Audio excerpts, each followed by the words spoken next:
Quisiera con ustedes, en primer lugar, agradecer a todos los participantes del Congreso de Ingeniería Civil y a los que han tenido la deferencia de invitarme como expositor en este magno evento. Voy a compartir una presentación con ustedes que permite, evidentemente, mostrarles a ustedes algunas ideas centrales de lo que considero es vital para lo que significa estos nuevos escenarios de cambio, desafíos que hay, no solamente para toda la humanidad, para todas las profesiones, sino en particular para lo que es la ingeniería civil. Y quiero señalarles que este escenario de desafíos e innovaciones para la ingeniería civil tienen como un poco de antecedente un punto de partida central.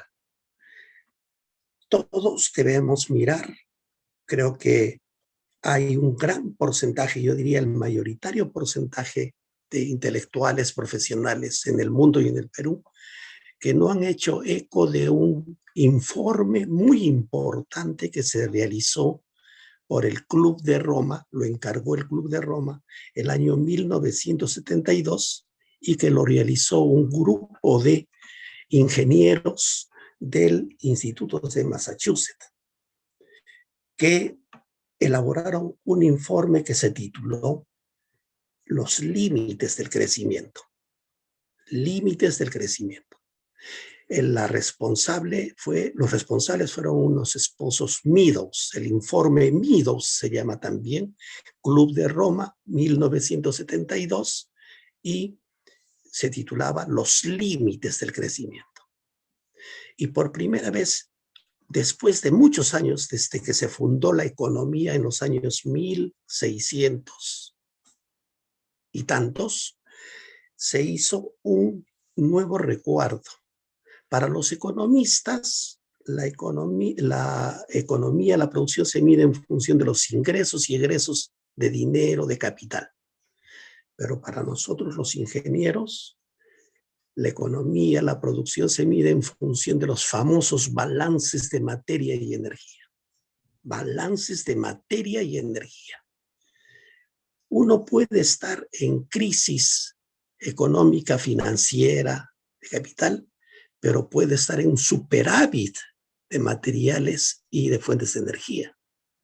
O al revés, uno puede tener grandes avances en grandes superávits en la economía y tener fuertes déficits de materiales y de fuentes de energía.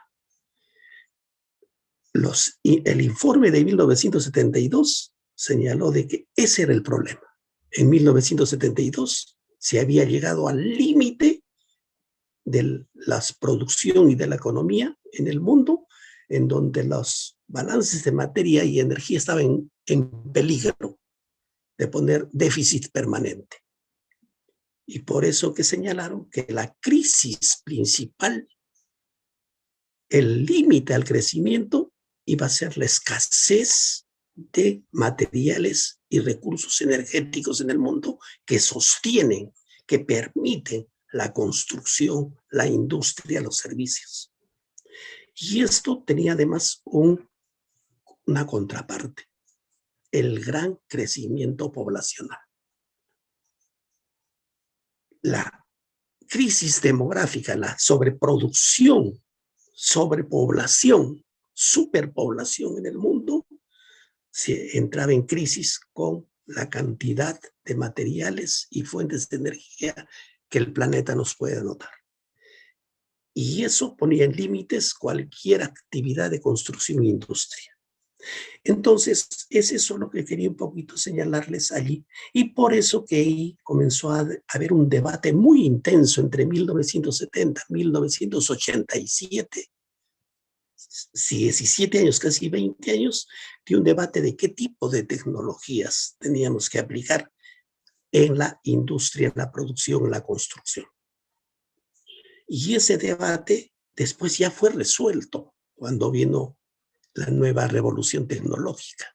Fue resuelto desde el punto de vista tecnológico, pero no desde el punto de vista de los materiales y fuentes energéticas, que vamos a ver. Quería poner ese antecedente porque el escenario de desafíos e innovaciones tienen que estar muy marcados con una mirada otra vez al año 1972.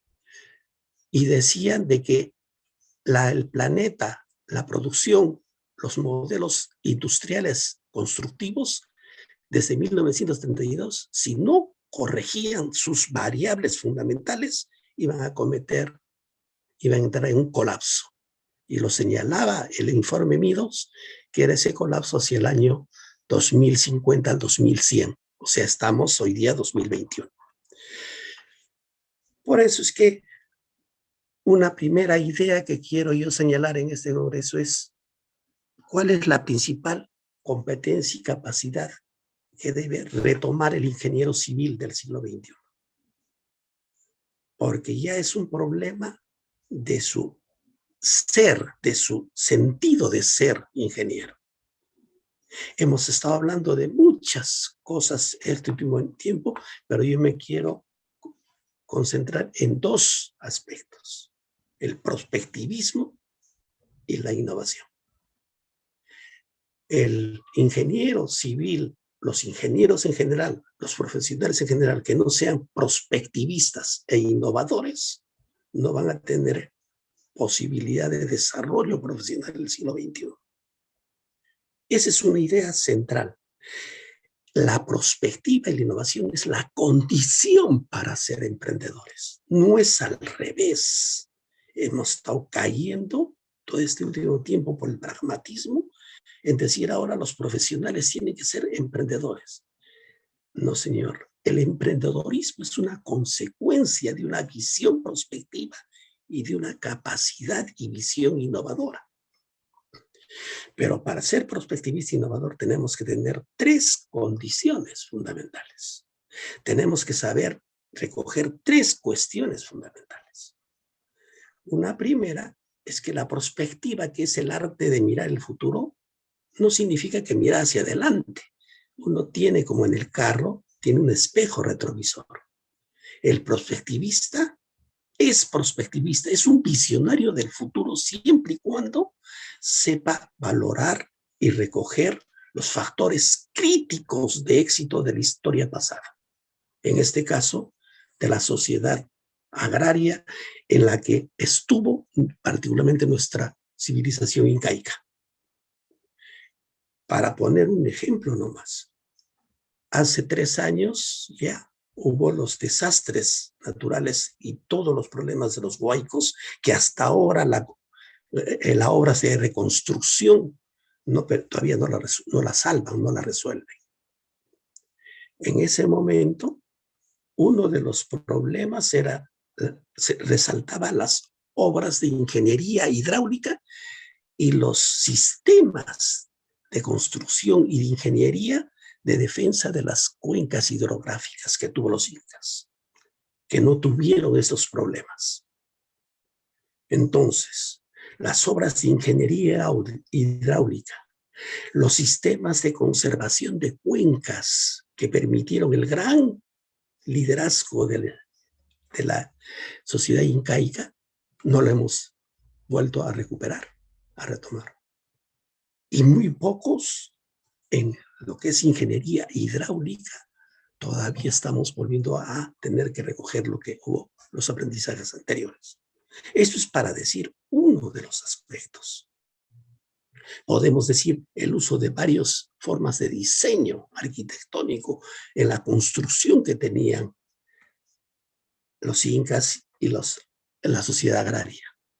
Entonces, uno tiene que tener una visión de continuidad histórica, de valorar el pasado. Y podemos poner miles de ejemplos, algunos los pondré adelante. El segundo lugar, prospectivista, no solamente es mirar y valorar el pasado, sino ubicar cuáles son las potencialidades actuales. No se trata de hacer diagnóstico de recursos hoy. en estos momentos. Se trata de hacer diagnóstico de potencialidades, de lo que hoy nos sirve para el futuro. Y lo que no nos sirve para el futuro hay que dejarlo ya. Entonces, no hay una visión de potencialidades para proyectarlas hacia el futuro, y ese es otro elemento del prospectivista. Y en tercer lugar, yo recogiendo el pasado, valorizando el presente, tengo que ubicarme en ser un impulsor de las tendencias de cambio de futuro, porque las nuevas tecnologías, los nuevos desarrollos, las nuevas condiciones de la sociedad, de la producción, de la industria, de los materiales, nos han puesto nuevos desafíos que se llaman tendencias de cambio. Entonces, sintetizando, la perspectiva es el arte de valorizar el pasado, recoger las potencialidades presentes y asumir las tendencias de cambio futuro allí. Y sobre esa base, plantearse innovaciones modificatorias. No se trata de hacer calco y copia de todo. No se trata de ser dogmático y aplicador ciego de las cosas, sino de producir ajustes, cambios menores o radicales para avanzar hacia el futuro. Para esto, no se puede ser prospectivista ni innovador si es que no ubicamos el tema de la situación que vivimos de crisis hoy. Y aquí yo he puesto en este titular que todos ustedes ven lo siguiente: estamos viviendo un proceso de insostenibilidad estructural. Cuidado, no es una insostenibilidad cualquiera, es estructural, es como las columnas que contiene el edificio. Las columnas ya no son sostenibles de nuestra sociedad, nuestra producción, nuestros métodos de construcción, nuestros métodos de transporte. Eso está en crisis. Y esta insostenibilidad afecta a la sociedad y a la vida humana, no solamente como sociedad, como economía, sino sobre todo como la propia vida humana. Y esto es importante que lo ubiquemos. Entonces, hay insostenibilidad estructural.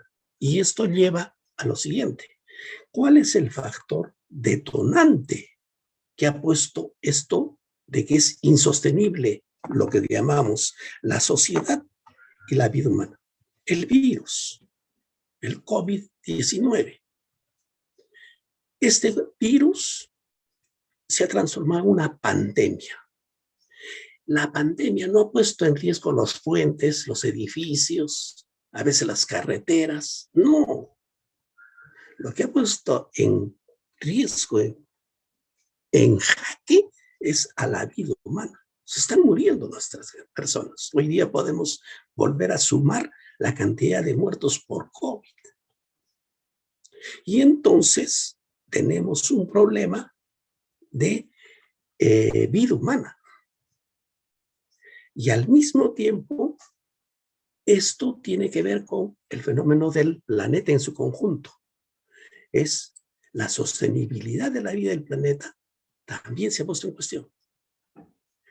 Y entonces decimos que el factor detonante de este virus COVID-19 no es un solo problema de salud, es un problema de toda la vida humana y de las condiciones que le ofrece el planeta para podernos vivir, para poder producir, para poder construir.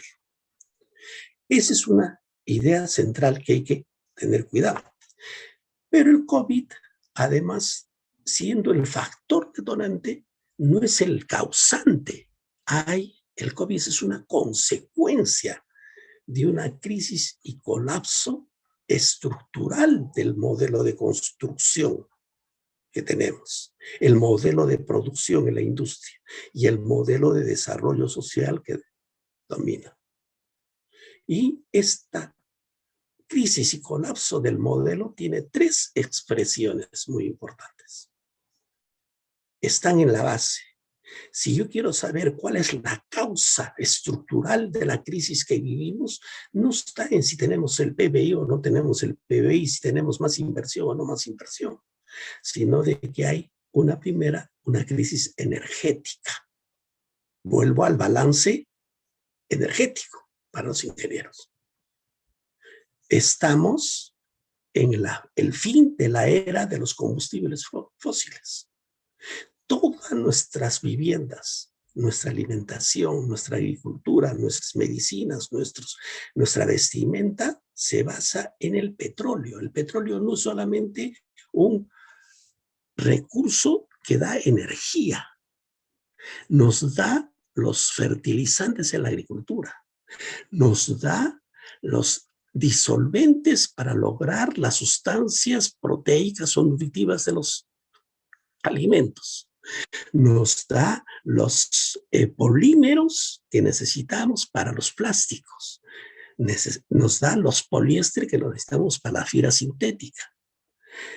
Es decir, dependemos del petróleo en la industria de la construcción, del transporte, de la textilería, de la vivienda, del calzado, de la medicina, de la agricultura. Matar una plaga no se puede sin insecticida, y eso es petróleo. Y las pistas para que no haya problemas de desgaste del índice de rugosidad, que es fuerte, el asfalto es fundamental. Entonces hemos entrado a ese tipo de recurso energético, que son los llamados combustibles fósiles, que se han gustado, que hace 250 años movieron el modelo que hoy día vivimos y que se conoce como modelo industrial 4.0. El petróleo ha hecho posible que exista la robotización, la automatización, la inteligencia artificial. Lo que pasa es que siendo miniaturas automatizadas, pues, consumen más energía que las máquinas pesadas, las grandes máquinas. Es decir, mientras hemos ido acelerando la productividad, la tecnología, hemos ido consumiendo mucho más cantidad de fuentes de energía para poder producir algo, para poder vestir algo, para obtener una medicina. Y se nos ha agotado el petróleo. Eso se llama el cenit o peak oil del petróleo. Hay un declive de la producción. Hay datos. Miren, hay ya un estancamiento. Desde el 2006 hay un estancamiento de la extracción del petróleo en el mundo. La extracción se ha mantenido en 72.000 millones de barriles. Se ha mantenido. Si ustedes den cifras del Gran Centro de Investigación Energética en el mundo, este dato es un estancamiento de la extracción. Y el descubrimiento de los pozos petrolíferos ha disminuido enormemente. El 2012 se descubrían 30.000 barriles de petróleo, 30.000 millones de barriles. El 2017, 6.700, o sea, una quinta parte ya. Entonces, estamos con una crisis energética que nos está obligando ¿a qué? A dos cosas. A tener que enfrentarnos a costos eléctricos, costos de la fuerza energética en todos los productos, costos de la electricidad de las casas, enorme, uno. Y dos, a tener que cambiar la matriz energética y pasar de las fuentes de energía convencionales no renovables a las fuentes de energía renovables. Este es un problema central que implica pues en la construcción. Y eso lo tenemos que elaborar. Algunos dicen, pero hemos tenido pues suplentes al petróleo. Uno de ellos, el carbón. Otro, el gas natural. Estamos haciendo esto. El gas natural también tiene su pico. No va a pasar el gas natural, su pico llega al 2039 máximo. Ya está en agotamiento. 2020 al 2039 es su cenit. El carbón llega hasta el 2040. Desde el 2025 al 2040 ha entrado en cenit, en declive la producción. Estamos en 2021. Entonces, esas no son fuentes de almacenamiento. Los costos de energía, los modos de vida basados en el petróleo y las construcciones basadas en el petróleo están en crisis. La segunda es la crisis pues, climática, el calentamiento global. La, el, ahí tenemos el problema de el efecto invernadero, el calentamiento global, que está permitiendo que desastres naturales, fenómenos del Niño, los problemas del clima, calentamiento, suba de la temperatura, desgaste del agua, desglaciación y los efectos invernaderos, el efecto invernadero, la capa de ozono, y la capa de ozono hace que hasta llegue al extremo de que el sol ahora es también un factor de enfermedad, los cánceres a la piel. Entonces, la situación de la crisis climática, lo que llamamos el calentamiento global, es siendo otro factor que tiene que ver y está relacionado a los problemas de deforestación, de emisiones industriales, de los gases de efecto invernadero, del excesivo CO2 o anhídrido carbónico que emitimos hacia la atmósfera. Estamos en el límite. Todo el mundo pide que haya una reducción de las emisiones de carbón, es decir, una sustitución de todos los fósiles, llámese petróleo, carbón o gas, disminución anualmente mínimo de un 6%, si no queremos llegar al 2050 con un calentamiento que suba la temperatura a 1 o 2 grados de temperatura. Eso tiene efectos en las inundaciones, en los huracanes, los sifones, fenómenos del Niño, ya sabemos, sequías. Y la tercera es una crisis ecológica, social. Ecológica, ¿qué significa lo ecológico? Mientras lo climático es el medio ambiente, lo ecológico tiene que ver con la destrucción y fin de los materiales. La crisis energética son recursos energéticos. Lo ecológico nos proporciona recursos materiales, llámese los minerales metálicos o no metálicos que tenemos. Eso también está entrando en declive, en colapso. Y por eso decimos, hay fin de materiales básicos.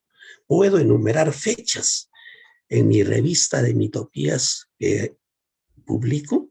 Ahí está la lista de todos los 162 materiales básicos, de los cuales 32 son los más fundamentales.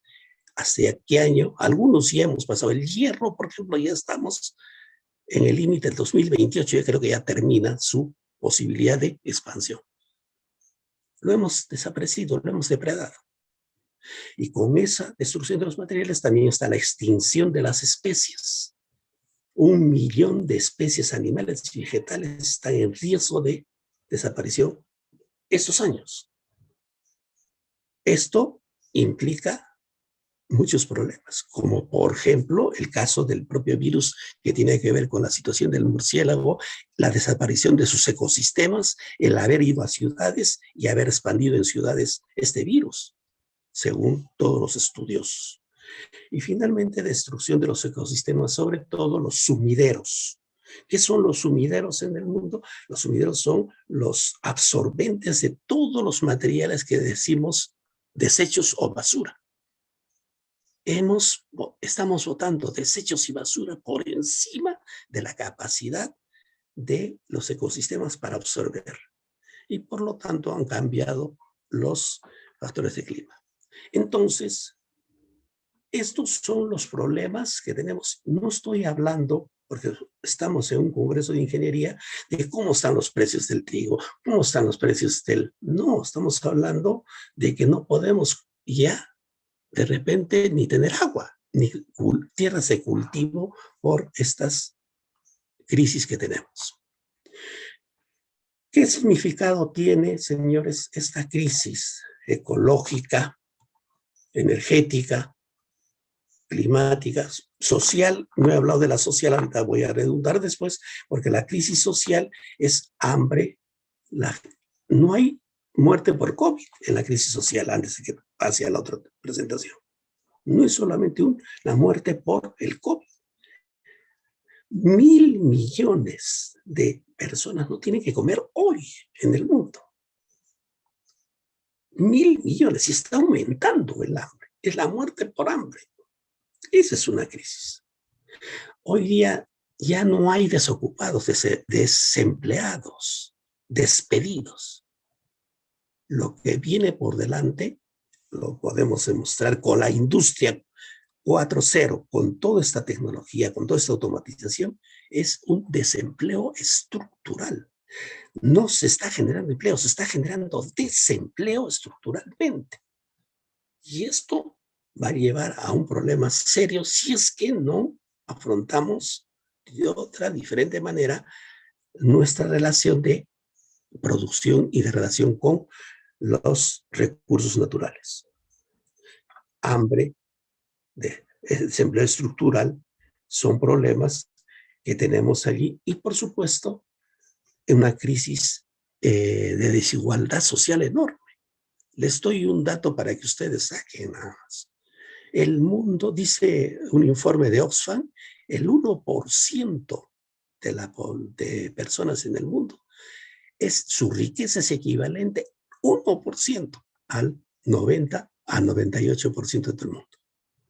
Para que tengan una información cuantitativa, se dice que en la era de la globalización hay unas 600 empresas globales que dominan toda la economía mundial. Ya podemos hablar de la Microsoft, etcétera, etcétera, u otras. De las 600 empresas hay los 60 grandes empresas globales líderes. Evidentemente está Bill Gates, está Slim, Salinas,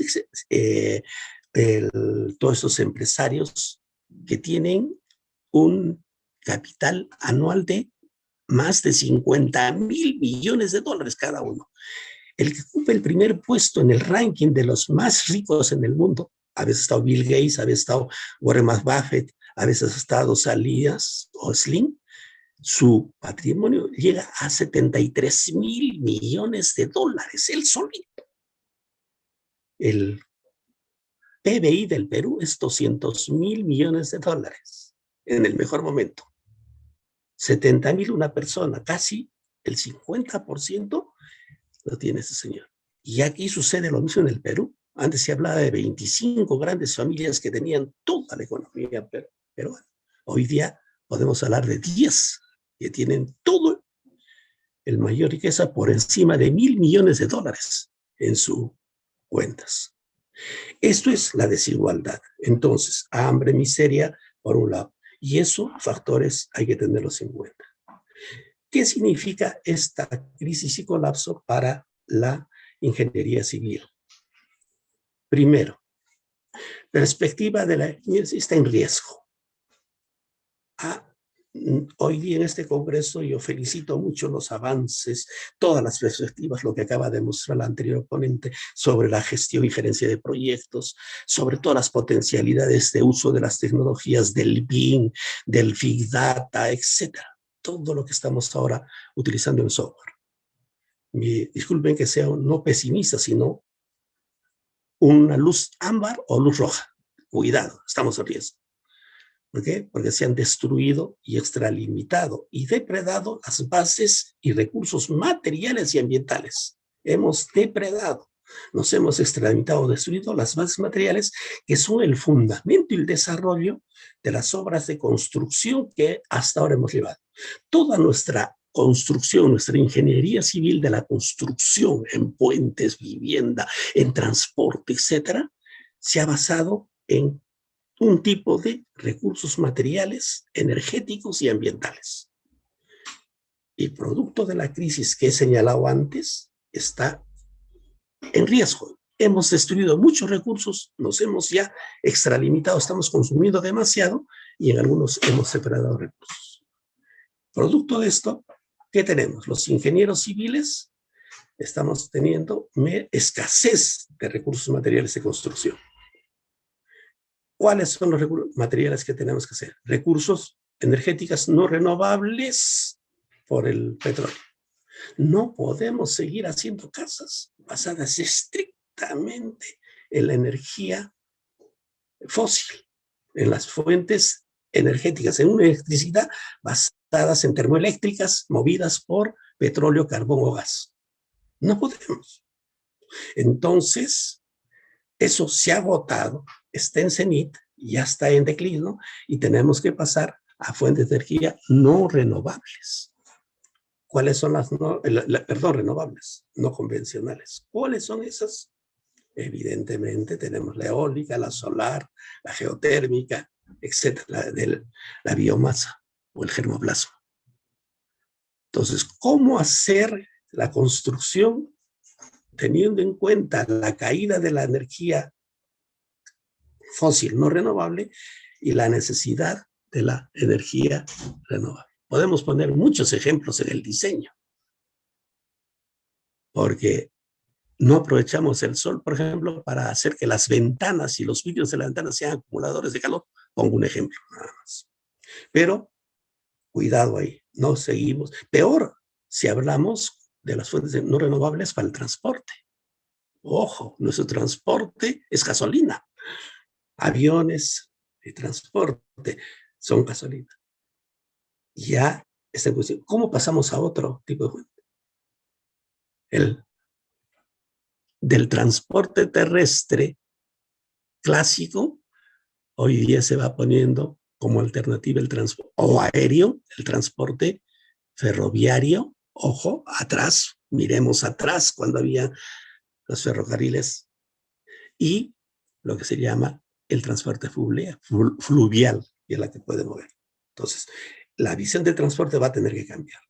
También se han cambiado los recursos y materiales de construcción. También es otra escasez que tenemos. Cemento, el terreno del hierro, que se va agotando, el plomo, u otros están en cuestión.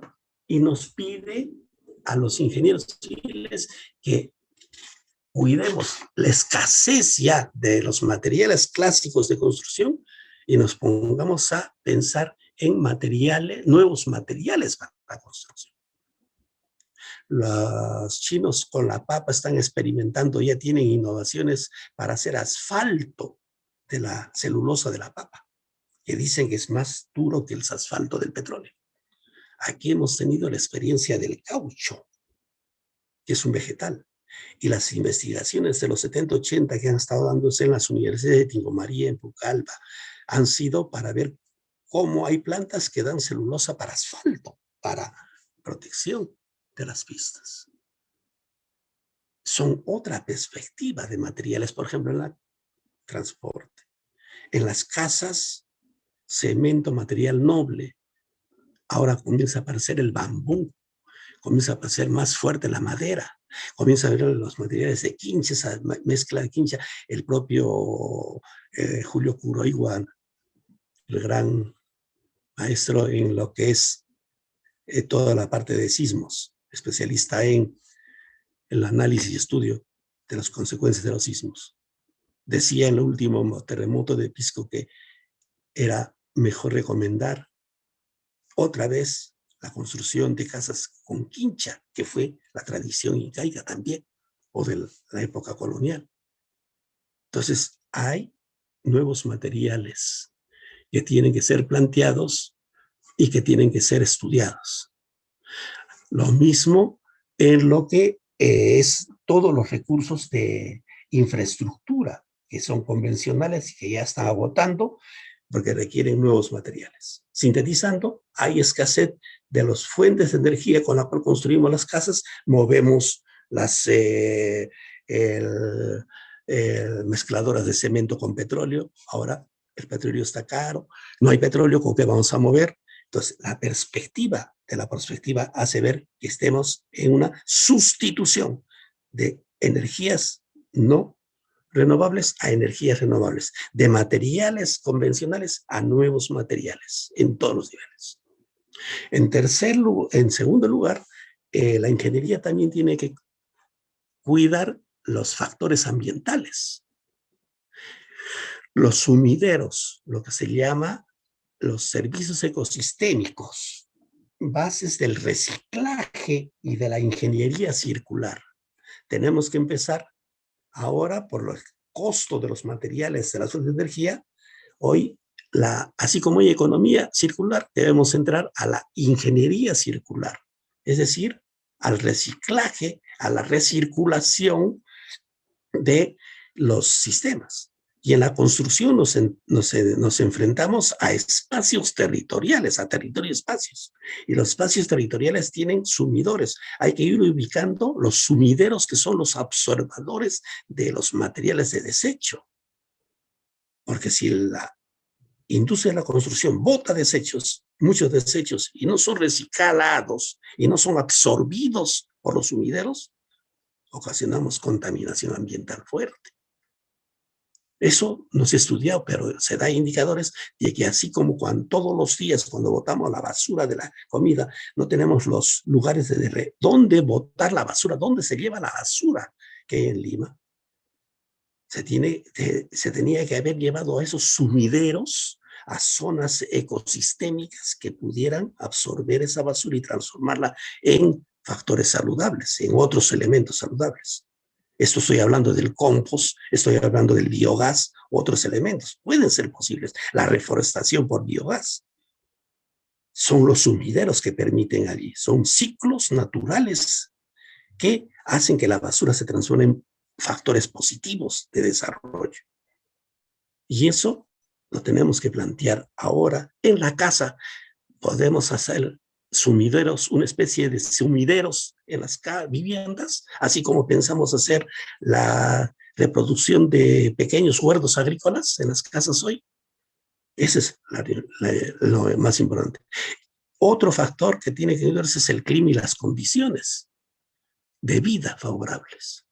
Es decir, la vivienda, la construcción tiene que estar condicionada a lugares que no tengan mucha contaminación, mucho plomo, mucho azufre, que tengan condiciones de atracción del aprovechamiento de la luz solar o la luz del día.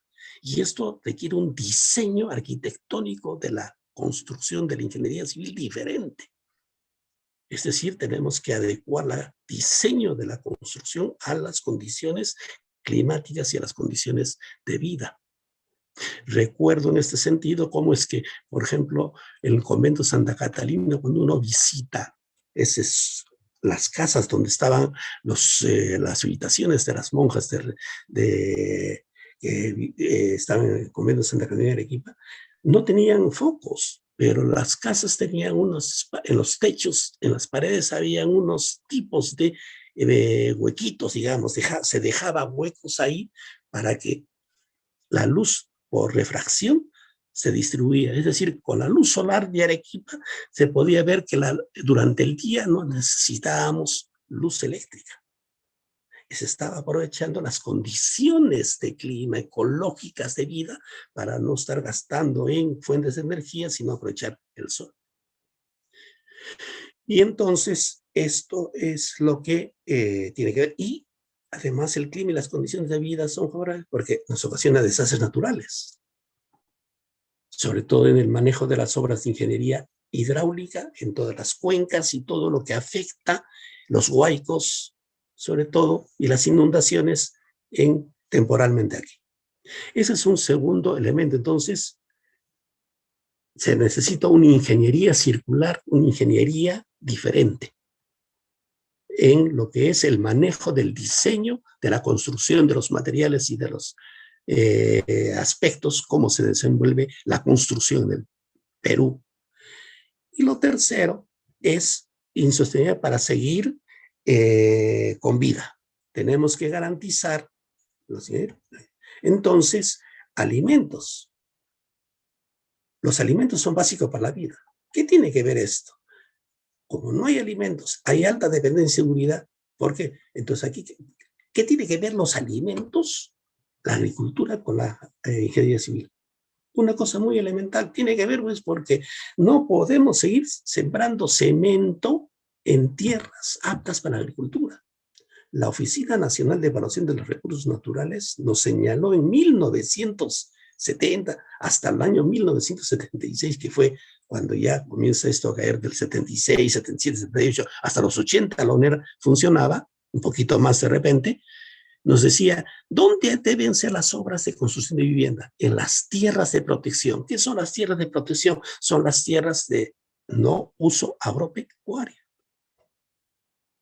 ¿Qué hemos estado haciendo nosotros? Haciendo de que la agricultura desaparezca para crear cemento, viviendas allí. O si no, recordemos, para un ejemplo nomás, como aquí en Lima, los años 70, 80, la leche fresca a la puerta de la casa llegaba de las cuencas lecheras del Chillón, para decir uno de los casos. ¿Cómo desaparecieron esas cuencas lecheras? Preguntemos a los alcaldes de esos años, en San Martín de Porres de Ladeño, cómo es que la invasión de la vivienda, la urbanización que llamamos. Entonces, ese es un problema que hay que ver. Entonces, cuando uno dice la agricultura, hay que ver cómo es que la ingeniería civil tiene una visión de defensa y garantía de que no se está depredando el recurso agroalimentario, las tierras agrícolas, y se está llevando la construcción hacia lugares que permitan buenas condiciones de vida, pero al mismo tiempo respeto a la agricultura. Y esto mismo nos lleva al problema del agua. No se prioriza el agua. El agua, no tenemos visión para hacer un uso eficiente del agua, incluso en las casas. No, los ingenieros civiles no estamos instalando sistemas de gestión eficiente del agua, ahora que los recibos son caros o no hay agua. Entonces, hoy día comienza a haber tesis muy importantes, por ejemplo, los techos verdes, que se llama, para aprovechar el agua de lluvia y transformarlo en agua potable. Oye, hubo otros sistemas que podemos hablar un poquito más adelante cuando toquemos ese aspecto. Entonces, el agua es otro elemento que tiene que ser fundamental, porque sin el agua no se puede hacer construcción tampoco. Y por otro, los elementos de la ingeniería sanitaria, que es el otro aspecto. Una cosa es que hay agua de lluvia, etcétera. Según Marx Duroyani, solo el 10% del agua de las cuencas de la costa se utiliza. El 90% se va, la dejamos ver que se vaya al mar. Basta mirar la cuenca del río Rima. ¿Por qué? Porque no tenemos una visión de ingeniería hidráulica para el uso de todas esas aguas de lluvia y de las cuencas para hacer agricultura o para hacer agua potable para las casas. No aprovechamos, no hay una buena gestión del agua, pero la gestión del agua no es un problema de precios, costo, de tributación, sino es un problema de ingeniería hidráulica, de ingeniería sanitaria. Y no lo tenemos ahí. Entonces, por estas razones, hay cambios. Es necesario que la ingeniería no se siga manteniendo un modelo, tiene que cambiar su modelo. Y en ese sentido, hay un problema que yo veo. ¿Por qué estamos teniendo estos problemas? Porque, digo, hay todos los profesionales, los ingenieros civiles pasan también por una ignorancia o desinformación sobre los reales indicadores de medir el desarrollo y la construcción. ¿Cómo medimos una buena industria de la construcción? ¿Cómo medimos un buen desarrollo en el país? Con las tasas, ahí ya pongo ahí.